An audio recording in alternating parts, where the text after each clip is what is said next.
Phone tapping case తెలంగాణలో మరోసారి hot topic అయింది. మొన్నటికి మొన్న హరీష్ రావును విచారించిన సిట్ ఇవాళ బీఆర్ఎస్ వర్కింగ్ ప్రెసిడెంట్ కేటీఆర్ను ప్రశ్నించబోతోంది. ఉదయం 11 గంటలకు విచారణ స్టార్ట్ కానుంది. దీంతో ఏ అంశాలపై కేటీఆర్ను సిట్ ప్రశ్నిస్తుందన్నది ఆసక్తికరంగా మారింది. 6th కొచ్చాడు, స్కూల్ మార్చాలి. ఎన్ని ఫెసిలిటీస్ ఉంటే ఏం లాభం? సబ్జెక్ట్లో అసలు స్టాండర్డ్స్ లేనప్పుడు. మా అమ్మాయి స్కూల్లో అకాడమిక్స్ తప్ప ఇంకేమీ లేదు. కంగారు పడకండి. రెసిడెన్స్ స్కూల్స్ తో మంచి చదువుతో పాటు all round development. Right age లో రైట్ ఫౌండేషన్ తో రెసిడెన్స్ స్కూల్స్ ఇప్పుడు హైదరాబాద్ అంతటా. తెలంగాణలో సంచలనం సృష్టించిన ఫోన్ ట్యాపింగ్ కేసులో మరో కీలక పరిణామం చోటు చేసుకుంది. మాజీ మంత్రి బీఆర్ఎస్ వర్కింగ్ ప్రెసిడెంట్ కేటీఆర్ కు సిట్ నోటీసులు ఇచ్చింది. ఇవాళ ఉదయం 11 గంటలకు జూబ్లీహిల్స్ ఏసీపీ ఆఫీస్కి రావాలంటూ సిఆర్పిసి 160 కింద సిట్ నోటీసులు ఇచ్చింది. ఇప్పటికే ఫోన్ ట్యాపింగ్ కేసులో మంగళవారం రోజు మాజీ మంత్రి బీఆర్ఎస్ ఎమ్మెల్యే హరీష్ రావును సిట్ విచారించింది.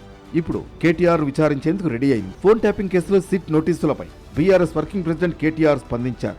ఫోన్ ట్యాపింగ్ చేయడం తప్పేం కాదంటూ షాకింగ్ కామెంట్స్ చేశారు. ఫోన్ ట్యాపింగ్తో మంత్రులకు, ఎమ్మెల్యేలకు, ప్రభుత్వాలకు సంబంధం ఉండదన్నారు. పోలీస్ వ్యవస్థ కనుసన్నల్లోనే జరుగుతుందన్నారు కేటీఆర్.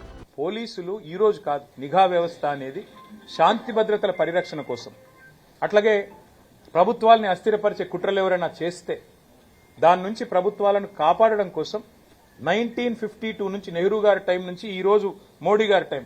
నాకు చాలా ఆశ్చర్యం అనిపించింది. ఇవాళ కేంద్ర హోంశాఖ సహాయ మంత్రి గారు ఏదో మాట్లాడినారు, చూసినారు ఆ ట్వీట్. ఏదో ఆయన హోంశాఖ సహాయ మంత్రి, ఆయన ఆధీనంలో ఉండే పోలీసులు కూడా ఇవాళ దేశంలో కొన్ని వేల ఫోన్లు వింటున్నారు.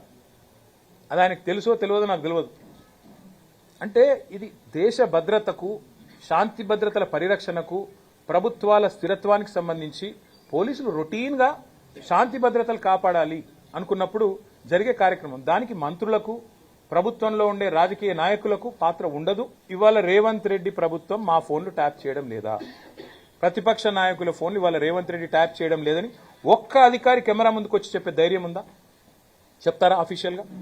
వాళ్ళకి తెలుసు, చెప్పలేరు. ఎందుకు? రేపు మా గవర్నమెంట్ వస్తుంది, మళ్ళీ మేము ఎంక్వైరీ చేసినాం అనుకో, వీళ్ళందరూ అలా బొక్కల పడతారు. వాళ్ళకి ఎరికే. సీఎం రేవంత్ రెడ్డి సిట్ అంటే సిట్, స్టాండ్ అంటే స్టాండ్ అన్నట్లు తయారైందన్నారు మాజీ మంత్రి కేటీఆర్. పాలన చేతకాక అటెన్షన్ డైవర్షన్ చేస్తున్నారని ఆరోపించారు. సిట్ నోటీసుల పేరుతో కాంగ్రెస్ ప్రభుత్వం డైవర్షన్ పాలిటిక్స్ చేస్తోందన్నారు. సిట్ అంటే ఏముంటుంది బ్రదర్? సిట్ అంటే సిట్టు, రేవంత్ రెడ్డి గారు సిట్ అంటే సిట్టు, స్టాండ్ అంటే స్టాండ్. అది సిట్టు కాదు, పిట్టు కాదు. తెలుగులో ఆ సీరియల్ వస్తుంది కార్తీక దీపం అని, అది ఒడవది తెగది. ఇది కూడా గంతే. 2 ఏళ్ల కింద రేవంత్ రెడ్డి పాపం పరిపాలన రాదు, చేత కాదు, అసమర్థుడు, ఇచ్చిన హామీలు నిలబెట్టుకునే తెలివి లేదు. ఏదో ఒక రూపంలో అటెన్షన్ డైవర్షన్ గేమ్లు ఆడాలి.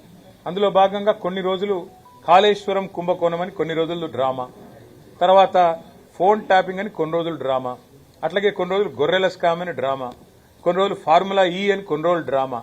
ఈ 2 ఏళ్లు ఈ డ్రామాలు, క్రైమ్ కథా చిత్రాలు, హారర్ చిత్రాలు తప్ప రేవంత్ రెడ్డి గారి ప్రభుత్వం సాధించింది, ప్రజలకు ఇచ్చింది ఏమైనా ఉందా? మాజీ మంత్రి హరీష్ రావు మొన్న తనకు, ఇప్పుడు కేటీఆర్ కు నోటీసులు ఇచ్చారన్నారు. ఎన్ని నోటీసులు ఇచ్చినా భయపడేది లేదన్నారు. Diversion tactics. నిన్న నాకు సిట్ నోటీస్ ఇచ్చిండు, ఇంకా ఇవాళ రేపు కేటీఆర్ ఇస్తాడు. గంతే కదా నువ్వు ఇచ్చేది, వచ్చిందా? గంతే చేస్తాడు. ఎందుకంటే కేటీఆర్ గారు ఒకవైపు గట్టిగా నిలదీస్తుండు, ఇంకొక వైపు నేను అడుగుతా ఉన్నా, సమాధానాలు లేవు. నీ బొగ్గు కుంభకోణంలో నీ బామ్మర్దికే నువ్వు సాయం చేసినావు, నీ సంగతి ఏంటంటే దాని మీద సమాధానం లేదు. సిట్ నోటీసులు పంపుతుండే, ఇక ప్రేమలేఖలు. భయపడతాం అనుకుంటున్నావా? నువ్వు ఎన్ని నోటీసులు ఇచ్చినా బిడ్డ నిన్ను ప్రశ్నిస్తూనే ఉంటాం. ఫోన్ ట్యాపింగ్ విచారణ అంతా ఒక డ్రామా అన్నారు కేంద్ర మంత్రి కిషన్ రెడ్డి.